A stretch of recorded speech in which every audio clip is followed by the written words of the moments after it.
Pierre-Laurent, bonsoir. Vous êtes secrétaire national du Parti communiste français. Vous publiez 99% au Cherche Midi avec en sous-titre 1% de la population mondiale possède plus que tous les autres. C'est une statistique de l'Oxfam, qui est une ONG britannique. Alors, les révélations sur les comptes offshore au Panama, c'est vrai que c'est du pain béni pour vous. Ça vient alimenter votre livre. En même temps, est-ce qu'on peut se dire, Pierre-Laurent, que finalement, aujourd'hui, il y a beaucoup de transparence dans le monde et que justement, c'est de plus en plus difficile d'avoir des comptes offshore et de faire de l'exil fiscal? Non, malheureusement, ça n'est pas de plus en plus difficile, parce que ce qu'on révèle avec l'affaire Panama Papers, c'est pas la première affaire. Et en fait, on estime qu'il y a aujourd'hui à peu près 10% de la richesse mondiale qui est abritée dans les paradis fiscaux. Donc c'est pas un phénomène marginal.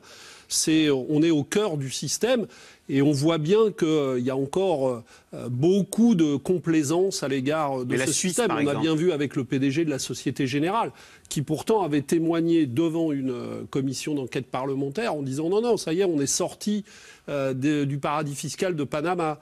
Est-ce qu'il doit être traduit en justice pour faux témoignage? C'est parce que certains appellent. En tout cas, nous avons saisi le bureau du Sénat parce qu'il a témoigné sous serment devant une commission d'enquête parlementaire.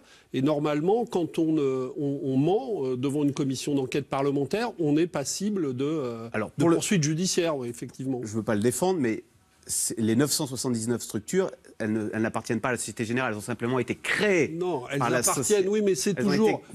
Elles appartiennent à une filiale de la Société Générale. Non, elles appartiennent à des clients. Qui est au Luxembourg, et c'est elle qui offre pour des clients, effectivement, des comptes offshore.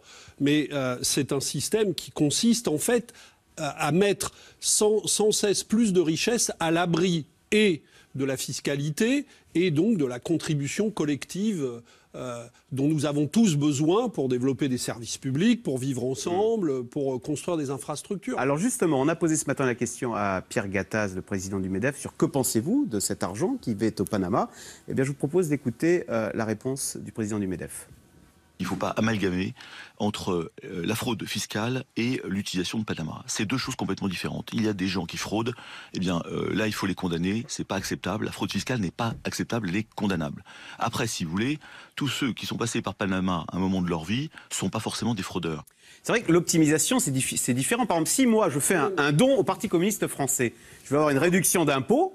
Eh bien, c'est de l'optimisation, c'est pas condamnable. Oui, non, mais ça n'a rien à voir. Là, on parle de l'optimisation fiscale à grande échelle, à l'échelle multinationale. Oui, c'est légal, mais moi, je mets en cause et la fraude fiscale, qui est évidemment condamnable.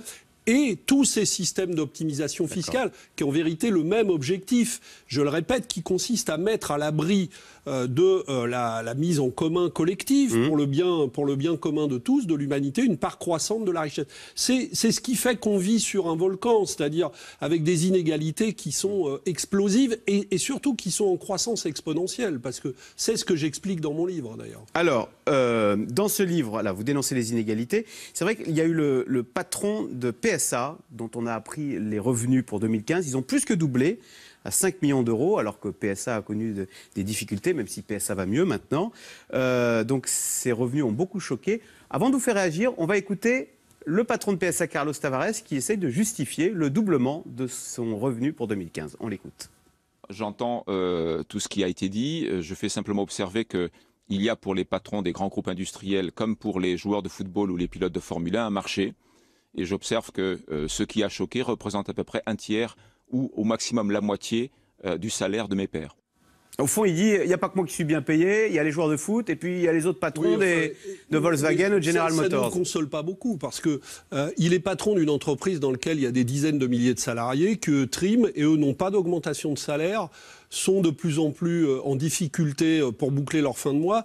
Et lui, il gagne, avec la rémunération que viennent de lui voter les actionnaires, 14 000 euros, un peu plus de 14 000 euros par jour. Ça veut dire c'est plus de 10 SMIC par jour. Pendant que des gens qui contribuent à la richesse de l'entreprise, parce que sans les travailleurs de l'entreprise de PSA, Carlos Tavares n'est rien du tout. Donc je pense que ces rémunérations sont totalement disproportionnées. Et c'est le même système en fait.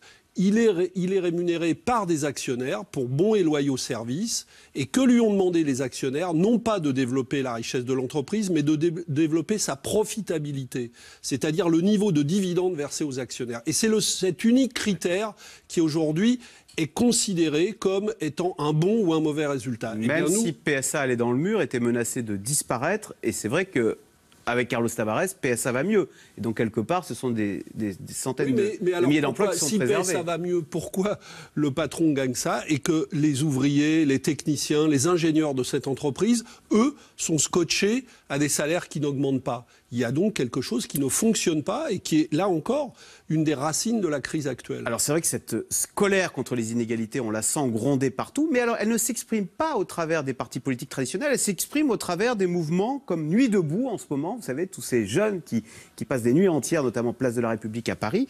Pourquoi est-ce que le Parti communiste français n'est plus le réceptacle, n'est plus le porte-voix de cette colère? Mais elle s'exprime aussi à travers la voix des partis. La preuve, mon livre, qui essaye de porter cette voix-là. Mais je pense que nous sommes en phase. Et on voit pas le drapeau PCF. Mais ça n'est pas la question. Ce qui est important, c'est que ce soit des citoyens qui reprennent la parole. Ce qui ne va pas dans le système politique actuel, c'est qu'il est maintenant organisé pour en quelque sorte confisquer la parole. Je ne parle pas de mon parti, nous essayons de rendre cette parole au maximum de citoyens. Mais il y a un système, une machine présidentialiste qui absorbe tous les commentaires et toutes les constructions politiques et qui est mise de plus en plus à l'abri des citoyens. Et là, Place de la République, j'y suis allé plusieurs fois depuis jeudi dernier, eh bien les gens disent, nous maintenant, nous voulons garder la parole, la politique c'est nous. Eh bien tant mieux. Et moi, plus il y aura de gens sur les places, plus il y aura de gens dans les manifestations, plus il y aura de gens pour occuper le terrain, l'espace public de la politique, mieux se portera la politique. Elle a besoin de cet oxygène-là. Justement, en 2017, il va y avoir des élections présidentielles. Qu'allez-vous faire? Qui allez-vous soutenir? On a l'impression que vous ne voulez pas de Jean-Luc Mélenchon. Là, vous êtes fâché non, c'est que nous ne voulons pas justement commencer par la question de la candidature. La présidentielle, c'est dans plus d'un an. Ouais. Que disent les gens qui sont dans les manifestations, sur les places ou même sur les marchés, ceux que je rencontre? Quelle solution vous avez? Et ils nous disent, nous avons des idées sur les solutions.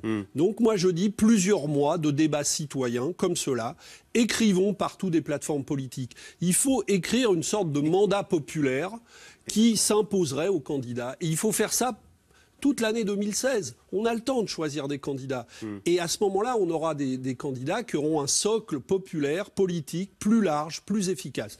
Et évidemment, je pense qu'on a besoin de ça à gauche parce que Hollande ne peut pas représenter, à mes yeux, la gauche à la prochaine présidentielle. Il faut donc trouver un autre candidat qui va rassembler largement les voix de l'indignation actuelle contre ce système. Arnaud Montebourg, que vous allez rencontrer prochainement, il a un profil un peu plus horizontal. Il pourrait capter cette colère populaire. Mais il en faudra plusieurs, parce que moi, vous pourriez le soutenir, Arnaud Montebourg? Mais Arnaud Montebourg, Jean-Luc Mélenchon, moi-même et les communistes, des écologistes, tout ça, ça doit converger. Parce que si nous y allons chacun dans notre couloir, eh bien, qu'est-ce qui va se passer? Cette dispersion-là va laisser le champ libre à la droite et à l'extrême droite. Qu'est-ce que vous pensez de Emmanuel Macron? Finalement, est-ce que c'est pas mieux là? Au moins, lui, il est libéral, il l'affiche, il le dit, pas comme Hollande qui fait le bourget et qui ensuite fait une politique pour entreprise.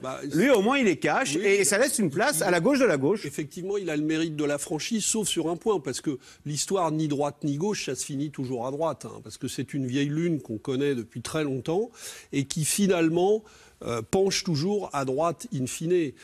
Donc il y a une grande apparence de modernité et en vérité beaucoup de recyclage d'idées politiques assez usées dans Macron. Merci beaucoup Pierre Laurent, donc secrétaire national du Parti communiste français. Je rappelle votre livre On cherche midi, 99%. Et puis vous verrez donc en 2017 qui vous soutiendrait. Mais d'abord, place aux idées, vous dites. Merci. Restez avec nous tout de suite. Yves Calvi, c'est dans l'air. Emmanuel Macron lance son propre mouvement, donc En Marche, un mouvement qui n'est ni de gauche ni de droite. Alors quelles sont les ambitions du plus populaire des ministres du gouvernement? C'est dans l'air est intitulé ce soir Macron, l'homme qui marche.